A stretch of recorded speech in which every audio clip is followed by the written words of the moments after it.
All right, so the next show that I did want to talk about, it is a new show that premiered just this week, just a couple days ago. I think it was like Thursday, I want to say. It's an HBO Max original show. It is called Duster, starring Josh Holloway and Rachel Hilson, and then Keith David as well, are kind of our three main actors maybe in this cast. And I did see some stuff about this. This was not on my radar at all going into the year. I didn't really know about it, to be honest. And then I saw some, I think the trailer a few weeks ago, and then some people were talking about it. And of course, Josh Holloway is a big draw, right?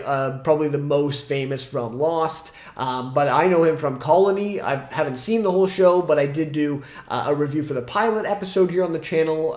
If you're all interested in that, it is on the channel. And then I watched a few more episodes of season 1, trying to get into Colony. So I do know him from that show. I have not seen all of Lost. I've seen I think the pilot, maybe like till episode 4 or something. So I've seen him in the show, but obviously I haven't really, got the whole Josh Holloway experience, if you will, from Lost. So really great to see him in this. He is just really charismatic, really magnetic. The character that they, build up for him in this, I think it's Jim Ellis is his name. It's just a perfect casting, I think, really. I do think there's a few other people that could play him, right? I actually think Timothy Olyphant would have been, an interesting choice. I kind of see some parallels between Josh Holloway and him. Just especially like at this point, I think they're similar ages now. Just the look that they have, very attractive, obviously. The kind of longer hair, if you get Oliphant with his longer hair and that kind of thing. So, I think it's just an interesting casting choice that they made, but I think Josh Holloway is so good in the role. Like I said, just fits it perfectly the way he portrays this kind of, macho, kind of cool, really charismatic guy. I mean, everywhere he goes, women are kind of winking at him. All the dudes kind of respect him, right? And so you definitely get that sense. And Rachel Hilson, I thought, is doing a pretty good job so far as well. She really is kind of nailing this kind of dynamic, which, I'll talk more about this in a minute, but, nothing crazy, nothing groundbreaking with the show in terms of the writing for the characters or the plot or anything like that. But she is playing this kind of, if you will, cliche of, this kind of, by the look of it, she doesn't seem, very threatening or, very intimidating, if you will. This kind of thing, right? She's a, short, a black woman, right? Especially in the time period this is set, which is the 70s, which is a huge part of the show, which I'll talk about. Because of that, and just because of how, she looks physically, that is kind of what you would think. And then, of course, it's the kind of cliche of that she's much more than that. She is, feisty, she's determined, and, she is even, kind of aggressive towards Jim Ellis, and getting him on board in the episode, and you just wouldn't expect that. So it's kind of this, unexpected character, and I think she plays that really well. Keith David as well, he doesn't get a lot of time in this first episode, but, I mean, he's just so magnetic, and so, I really liked him. He was in Justified City Primeval as well in the first couple episodes of that, playing a kind of a similar kind of villain role, and I really liked him in that, and I think he's just really good at that kind of performance. So really great stuff from the cast, and some other names that I recognized here as well playing smaller roles were good too. So obviously the time period of the 70s, and of course Josh Holloway's Jim Ellis, he's driving a cherry red Duster, the actual car from the 70s, and that's, of course, the name of the show. So that plays a massive role. Obviously, the costumes, the set design, even the way, like, some of the fonts are used, kind of the title cards, right, in the episode, what else, like the writing, right, some of the performances are kind of in that respect, the makeup, like, just everything going into this is very stylized for the 70s.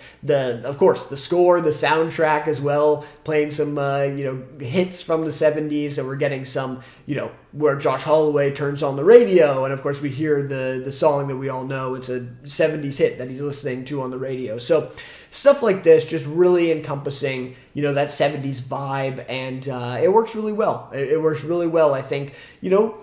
Could they have gone, a little bit more in some of it? Maybe, but it's also an HBO Max show, right? Like, it's not a, primetime HBO show or an Apple show where they could, pour so much money into this. And I'm sure it's not a cheap show, but it's not quite on that level, right? And so I think with what they have to work with and, the settings, the locations that they've done, I think it's really good. And they are filming in New Mexico, even though it takes place in Phoenix, Arizona. And I think that's just really cool. Obviously, from Breaking Bad, New Mexico is just a really cool place to film, especially when you find, the locations that Breaking Bad and even this show has been able to find so far. It just looks really sick, really cool. So, J.J. Abrams and LaToya Morgan are the creators here. I think Morgan wrote for The Walking Dead and Preacher, or maybe Into the Badlands, some of those AMC shows there. And then obviously J.J. Abrams is J.J. Abrams. Though an interesting thing is, if you look on his IMDb, this is actually his first, basically his first writing credit since the Star Wars films, which I thought was like, maybe that's just an obvious thing, but to me that was really shocking. I felt like he has done a lot more in the last few years, but in terms of at least just writing, that's it. This is it. So pretty cool to see him back in the fold, first time in about 6 years that he's had a writing credit on something here. So interesting. Like I said, at the beginning, the writing here, there's nothing really new. It feels like they're trying to kind of build up Keith David's character, Saxton, in a way where it is like, a really grueling, crime boss and this kind of thing. But, at the end of the day, we've seen this before. I don't think that, again, it's just the first episode, but I don't think that it has a whole lot to offer, in terms of, he's going to be this crazy, villain. Like, no, I think it's probably more so similar to other kind of villains or crime bosses that we've seen in other shows. Keith David's great in his performance, but, it is what it is, right? And so it's basically this familiar story, that we've seen before, right? Though it's coded in this kind of 70s style aesthetic. And, of course, you have Josh Holloway, who's just magnetic in that lead performance. And then Rachel Hilson has been really good so far as well. So, yeah, I was kind of impressed with it, though. Like, it did kind of exceed my expectations for what this was. Obviously, they are trying to play on the fact, part of the story is that Rachel Hilson is playing the first black FBI agent, or I think it's the first black female FBI agent. And so obviously that's playing a part in it. That stuff, again, we're getting in kind of the same kind of cliche territory a little bit with that story, to me at least. And it's very repetitive in this first episode. It's just really kind of surface level stuff there. So towards the end of the episode, we did get some things revealed, about these characters, especially about Rachel Hilson's character as in Nina Hayes, I think. How her father was involved with Saxton, and so she has that past. I would have liked to learn that a little earlier in the episode, because it kind of explains more about her character and gives her some more development and makes her, to me, like a lot more likable throughout this, first episode. So that would just be my thing.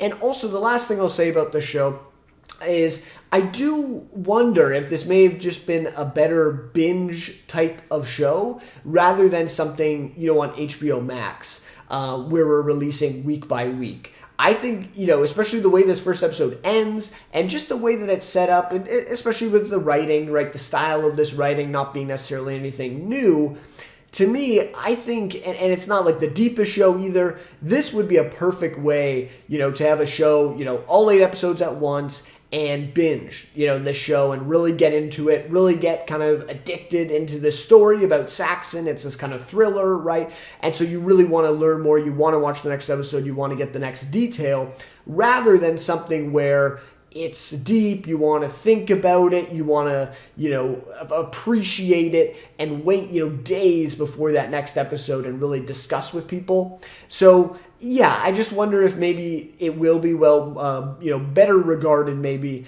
if it had been a binge show, all 8 episodes at once. But we'll have to see. I have heard some more, positive buzz on this, so I'd love to hear your guys' thoughts if you have watched it here, and see what you think as well. But anyways, we'll have to see the next few weeks here for Duster on HBO Max.